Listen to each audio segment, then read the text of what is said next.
Before we get into tonight's stories, I just want to take a few seconds to say thank you for being here.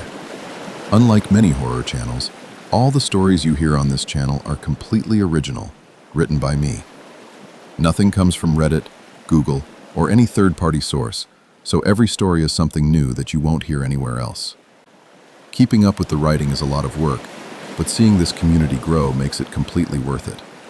So if you enjoy the stories and you're a fan of horror, please consider subscribing and joining us.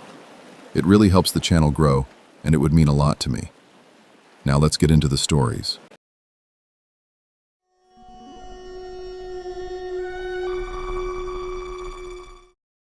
I've read a lot of messed up stories on the internet. Strange ones, twisted ones. The kind that make you sit back from your phone for a second and wonder if people are making them up, or if the world really is that dark when you scratch the surface. I never used to comment on them. Never used to post. I just read, feel creeped out or sick for a few minutes, then move on with my life. But lately, I've been thinking maybe it's time I told one of my family's stories. This one is real, and honestly, it's one of the craziest, saddest, most horrifying things I've ever known. It happened to my cousin Hunter. Hunter was one of those kids everybody said was wild when he was little, because that sounded cuter than saying what they really meant. He was loud, reckless, always climbing things he shouldn't climb, stealing sips from adults' drinks at cookouts, daring other kids to jump off garage roofs or throw rocks at abandoned windows. When we were boys, I loved him for it. He made everything feel like an adventure. My parents were careful, steady people. They did the whole American dream thing. House, mortgage, good jobs, family dinners, church on Christmas, college fund in a savings account. Hunter's side of the family went the other way. His parents split up, badly. His mom got depressed. His dad drifted in and out, usually showing up with apologies and leaving with money he had borrowed. Hunter changed after that. The wild kid became a troubled teen. The troubled teen became a criminal adult. And I know how that sounds. I know some people will hear criminal and decide what happened to him was maybe karma, or some universal justice, or one less problem walking around. But I liked my cousin. I don't want this to make me sound cold-hearted. As little kids, we were like brothers. We slept over at each other's houses, shared Halloween candy, built forts in my backyard, and once got grounded together for trying to make a campfire in a metal trash can behind my dad's shed. I won't pretend Hunter was innocent. He wasn't. He hurt people. He stole. He lied. He got violent when he was drunk. Hell, there were even times I didn't want him around my family. But whatever he did, he didn't deserve what happened to him. Nobody does. The night it happened was in July. One of those hot, sticky summer nights where the air feels used up. Hunter had been drinking.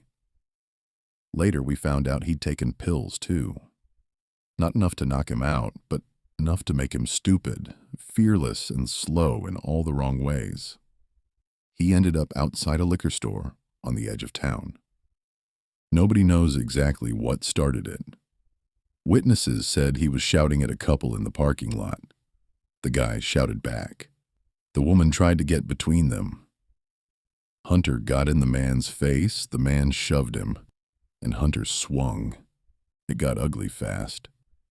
The man went down hard and hit his head on the curb. Hunter grabbed his phone and wallet, then snatched the woman's bag when she bent down to help him. Then he ran. Unfortunately for Hunter, a patrol car was passing at the exact moment he took off. The cops saw enough. Hunter bolted across the street, through an alley, over a low chain-link fence and into a children's playground. The playground was new to the neighborhood. They'd built it on a patch of land that used to be nothing but weeds, broken beer bottles, and an old basketball hoop with no net. The city had turned it into a bright, clean family space with rubber flooring, benches, slides, climbing frames, and a dinosaur theme. Kids loved it. There were little fossil shapes stamped into the ground. A triceratops slide, pterodactyl wings painted on the climbing wall, and in the middle of it all was the main attraction, a 12-foot-tall, hard plastic T-Rex statue.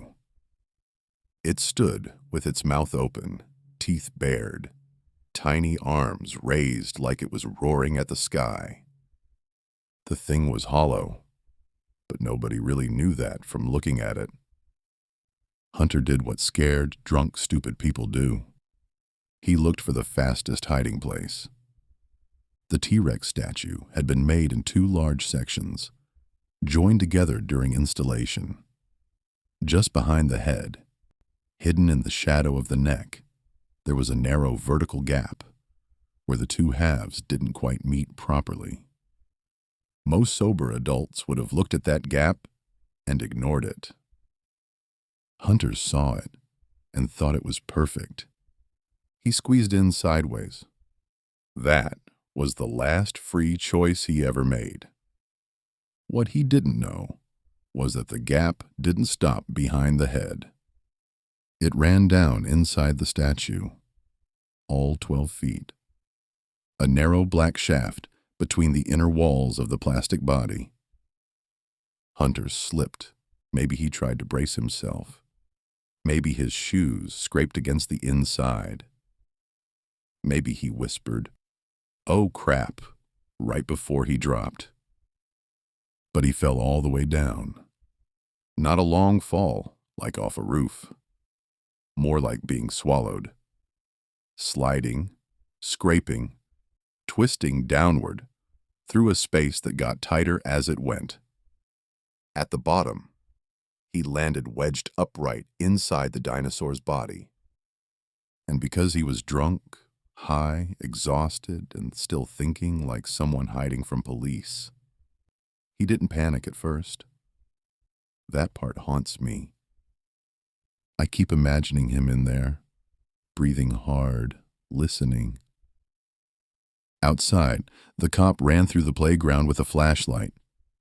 He checked behind the slide, around the benches, under the climbing frames. Maybe the beam passed right over the dinosaur. Maybe Hunter saw a thin slice of light above him and held his breath. Maybe he even smiled because he'd gotten away. For a few minutes, he probably thought he was lucky. Then the patrol car left. The playground went quiet. Hunter was alone inside the T-Rex. At some point, he must have decided to wait it out, let the cops leave the area, let things calm down. Maybe he was comfortable enough to rest his head against the plastic wall. He fell asleep. That was the second worst thing he could have done. The worst was waking up. I've thought about that moment more times than I want to admit. First light leaking into the playground, birds making noise, traffic starting up in the distance, the hangover hitting him like a brick, his mouth dry, his head pounding, his stomach turning. Then the realization. He couldn't move. Not properly. He was standing, but pinned. His shoulders were twisted. His arms were trapped against him in such a way that he couldn't reach up. He had maybe an inch or two of room to shift his chest when he breathed. He could not climb. He could not crouch. He could not turn around. He could not get out. At first, I'm sure he screamed. Hunter had a big voice, a rough, carrying voice. When we were kids, he could yell across a whole baseball field and make everyone look. But inside that statue, His voice had nowhere to go. The thick plastic swallowed it, bent it, turned it into something muffled and distant. A low, trapped sound. A roar. By mid-morning, the playground filled with kids. That's the part that makes this story unbearable. There were people around him, all day. Mothers on benches, fathers pushing strollers, kids climbing, laughing, chasing each other around the dinosaur. And Hunter was inside it, screaming. The first witnesses later said they had heard noises coming from the T-Rex statue that day. Weird noises. Thumps. Scrapes. A hoarse shouting sound. One little boy had actually got upset. He told his mom the dinosaur was growling at him. She laughed and told him that it was a friendly dinosaur, just saying hello. Another parent said she heard what sounded like someone yelling, but it was so distorted she couldn't sure. That was the terrible genius of it, I guess. A dinosaur statue in a children's playground, making strange roaring noises, didn't seem wrong. It seemed intentional. People thought the city had installed some kind of interactive sound feature. Kids got scared by it. Some cried. Some dared each other to touch the T-Rex and run away when it growled. And inside, my cousin was begging them to listen. By the second day, the heat was brutal. The statue stood in direct sunlight for most of the afternoon. Hard plastic traps heat. Anyone who has ever touched a playground slide in July knows that. Now imagine being inside one. No shade. No water. No space. No air moving except what little seeped through the seams. All this while, nursing a hangover and a come-down. Hunter cooked in there. Slowly. That's not me being dramatic. That's what happened. His body would have overheated. His tongue would have swollen. His muscles would have cramped. He probably lost his voice by the second or third day, which might explain why later witnesses described the sounds as less like words and more like animal noises. Scratching, moaning, wet, clicking breaths. The police were looking for him, but not seriously. A random purse snatch doesn't rank high on the list of important crimes. After the first or second day, they basically just gave it up. Hunter had run before. He knew people who would hide him. Nobody imagined he was still in the playground. His mom reported him missing on day 3. I remember my mother getting the call. I remember her face changing. Not shocked exactly. More tired. More sad. Hunter is gone again, she told my dad. I was there in the kitchen, drinking coffee. I remember saying, "He'll turn up." That sentence has followed me ever since. He'll turn up. On day 4, the playground was packed. It was summer break. Kids were everywhere. Families brought snacks and sunscreen. Teenagers sat on the swings after dark. People took photos in front of the T-Rex. There are pictures online from those days. I've seen them. I wish I hadn't. In one photo, a little girl is standing in front of the dinosaur with 2 thumbs up. Her dad posted it with some caption like, "Lily loves the new dino park." Behind her, inside that statue, Hunter was dying. Maybe already dead. Nobody knows exactly when it happened. The medical examiner gave a range: heat stroke, dehydration, positional asphyxia maybe, a nightmare combination of all 3. His body was trapped upright in a way that made breathing harder once he weakened. He couldn't collapse, couldn't lie down, couldn't even die comfortably. 6 full days. That's how long he was in there. They only found him because of the smell. People started complaining on the 6th day. At first they thought an animal had died nearby. Then someone noticed a brownish sludge leaking from the base of the statue, seeping out from one of the lower seams and pooling on the rubber floor. A maintenance worker came out. He thought maybe rainwater had gotten trapped inside and gone stagnant somehow. He brought tools, removed a panel near the base, and found my cousin.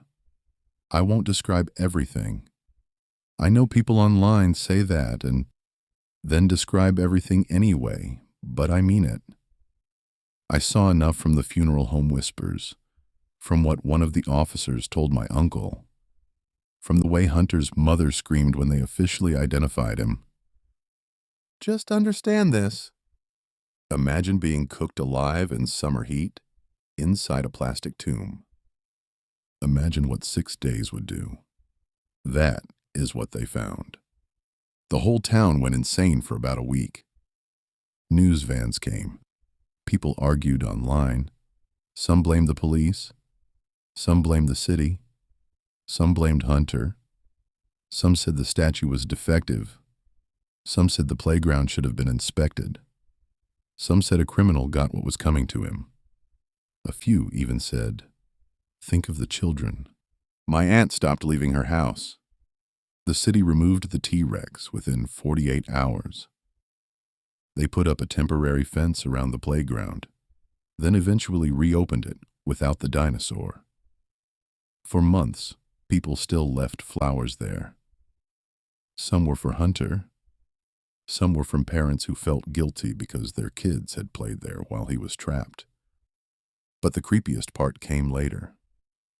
During the investigation, people started coming forward with stories. A mother said her daughter had nightmares because the dinosaur kept saying it was thirsty. A teenage boy said he and his friends heard banging from inside it one night and ran away laughing because they thought somebody had rigged the statue as a prank. One old man, who walked his dog past the park every morning, said he heard crying on the third day. He actually stopped and looked around, but when he couldn't find anyone, he decided it must have been a child having a tantrum somewhere nearby. And almost every single witness said the same thing. They heard him! They heard something. They just didn't understand what it was. Because who would? Who hears screams coming from a dinosaur in a children's playground and thinks, "There's a man trapped inside"? Nobody. That's what makes it so horrible. Hunter wasn't hidden in some abandoned building. He wasn't lost in the woods. He wasn't buried underground where no one could hear him. He was in the busiest place he could have been, surrounded by people, surrounded by children, surrounded by parents who would have helped him in a second if they had known. His prison was in plain sight. His screams became part of the attraction. I still think about my cousin as a little kid sometimes. Not the mugshot version. Not the version people talk about when they want to make sense of what happened. I think about the boy who used to grab my arm and say, "Come on, don't be scared," right before dragging me into some stupid adventure. He was always looking for places to hide. Closets, tree houses, under porches, inside old sheds. He loved that moment when people couldn't find him. I wonder if, for one brief second inside that dinosaur, he felt that same childish thrill. Like he'd won. Like he'd found the perfect hiding spot. And then I wonder how long it took before he realized the perfect hiding spot was actually a coffin. So yeah, that's my family's story. So the next time you're at some playground, theme park, fairground, or family attraction, and you hear a weird sound coming from something that's supposed to be fake, don't just laugh it off. Don't assume it's a speaker. Don't assume it's part of the experience. listen properly. Because sometimes the thing making the noise isn't a recording. Sometimes it's a person. And sometimes, by the time anyone understands that, it's already much too late.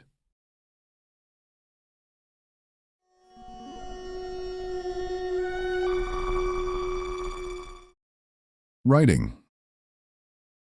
I've been a police officer for 13 years.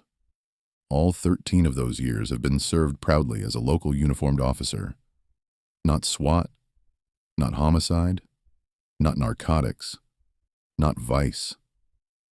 Just a regular patrol cop in a regular American town, wearing the same badge, driving the same streets, answering the same calls that most people only notice when something has already gone wrong. Over the years, I worked with guys who craved action. You could see it in them.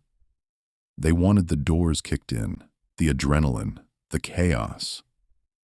Most of them moved on to narcotics or vice, chasing bigger cases and bigger risks. I worked with others who craved puzzles. They were the ones who looked at a burglary report like it was a crossword clue. They ended up in homicide, fraud, finance crimes, places where one wrong number or one strange footprint could crack a whole case open. Me? Some of the best shifts I ever worked were at the local library, teaching kids about stranger danger. That probably sounds corny, but it's true. I liked helping people cross the street after a ball game. I liked checking on elderly folks during snowstorms. I liked knowing the names of the shop owners downtown and getting waved at by kids on bikes. I never wanted to be in a movie. Hollywood aren't exactly lining up to cast Matt Damon and Jason Bourne in The Noise Complaint. But that doesn't mean I don't have stories. It doesn't mean I haven't seen things that stuck in my mind like a tumor. 13 years is a long time. Long enough to see things that change the shape of you. I've attended welfare checks where toddlers were carried out, bloodied and shaking while intoxicated. Furious parents, if you can even call them that, screamed curses from the porch. I once responded to a traffic accident where a young father died on the asphalt, reaching toward his little girl while paramedics worked on him. I still remember the way his hand kept trying to move after the rest of him had given up. Those things stay with you. They mess with you. And if you let them, they'll ruin you. So you learn to box them up. You wrap each memory in tape, shove it somewhere deep inside your head, and stamp it with 3 words. Do not open. Most cops I know do that. We joke too much, drink too much coffee, pretend nothing bothers us until one day we can't pretend anymore. For the most part, I've managed, but there is one box in my head that won't stay shut. It happened 5 summers ago. It was one of those perfect July days that makes a town look better than it really is. Blue sky, hot sidewalks, kids screaming happily in sprinklers, people sitting outside diners with iced tea and sunglasses. My partner, Luis Ramirez, and I were walking the beat near Franklin Park. Franklin Park was the kind of place you'd see on a postcard for small-town America. Big oak trees, baseball field, duck pond, a playground with bright red slides and yellow climbing frames. Parents liked it because it felt safe. Open space, good visibility, lots of families. Luis and I were talking about dinner. Nothing important. I think he was trying to convince me that pineapple belonged on pizza, and I was telling him that was grounds for psychiatric evaluation. Then the shot started. There are sounds you don't mistake after you've heard them enough times. Fireworks have a pop. Cars backfiring have a cough. Gunshots crack the world open. The first one froze everybody. The second and third turned the park into panic. They were coming from the playground. Luis and I ran, I remember my radio in my hand. I remember shouting for backup. I remember the air suddenly filling with screams so sharp they didn't sound human anymore. Parents and children came pouring toward us, running like a herd of gazelle fleeing a lion. People fell. People climbed over each other. A woman slammed into my shoulder so hard she nearly knocked me down, but she didn't even seem to notice. Her face was empty with fear. We pushed through them, expecting a gunman, a gang thing, a domestic dispute, some grown adult monster with a reason, even if that reason was insane. That's what your brain does. It searches for a shape it recognizes. It tries to make horror fit into a category. But when we reached the playground, there was no masked man, no angry father, no teenager in a hoodie. There were two little boys, 5, maybe 6 years old. One of them was holding a pistol in both hands. It looked too big for him. For 1/2 second, my brain refused to understand what my eyes were seeing. The boy turned toward us. His cheeks were flushed from excitement. His hair was stuck to his forehead with sweat. Then he smiled a little and said, "Oh, it's the police." He raised the gun. I don't blame Luis for what he did next. I never have. He rushed the kid. Every rule, every training scenario, every survival instinct screamed that he shouldn't, but Luis was a father. His own son was 6 at the time. I think all he saw was a child holding death in his hands and not understanding it. Luis hit him low, wrapped him up, and knocked him to the rubber playground surface. I grabbed the weapon before the boy could tighten his finger again. The second child started crying. Not screaming, not panicking. Crying like he'd been told off for breaking a window. "We were just playing," he kept saying. "We were just playing." That was when I looked past them. I won't describe everything I saw. Not fully. There are images that do not belong in another person's head. The playground looked like a battlefield, shrunk down to child size. Tiny shoes, bright backpacks, a swing still moving by itself. Parents on the ground where they had tried to shield their kids. Other officers later told me there were 9 victims before the paramedics arrived. I remember a red plastic bucket lying upside down in the mulch. I remember a juice box leaking into the dirt. I remember a mother kneeling without making a sound, her hands hovering over the air like she didn't know where to place them. And I remember the boy Luis had tackled looking up at us, confused and upset. Not evil, that was the worst part. Not evil. Just confused. He had tears in his eyes now, and he said, "They'll come back soon. Then we can play again." I almost threw up. Luis rolled away from him and sat on the ground with both hands on his head. I had never seen my partner look scared before. Angry, tired, annoyed, sure, but not scared. That day almost ended my career. People think police work is about bravery. Maybe sometimes it is, but more often it's about continuing after your brain has found the edge of what it can handle. I can walk into a murder scene because there are answers waiting somewhere. Motive, evidence, a suspect, a trial, justice, if you're lucky. It's terrible, but it makes sense in a twisted, morbid way. But this. 2 little boys had taken their father's gun because they wanted to play real-life Call of Duty at the park. They didn't understand death. They didn't understand bodies don't reset. They didn't understand that people don't come back when the game is over. So what do you do with that? Who do you hate? The children? The father? The world? Yourself? For not getting there 30 seconds sooner? I still don't know where to file that memory. I still don't know what label belongs on that box.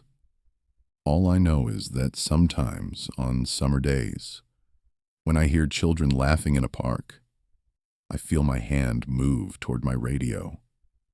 And for just 1 second, I'm back there again, standing in the sunshine, holding a gun that was still warm, listening to a little boy ask when everyone was going to get up.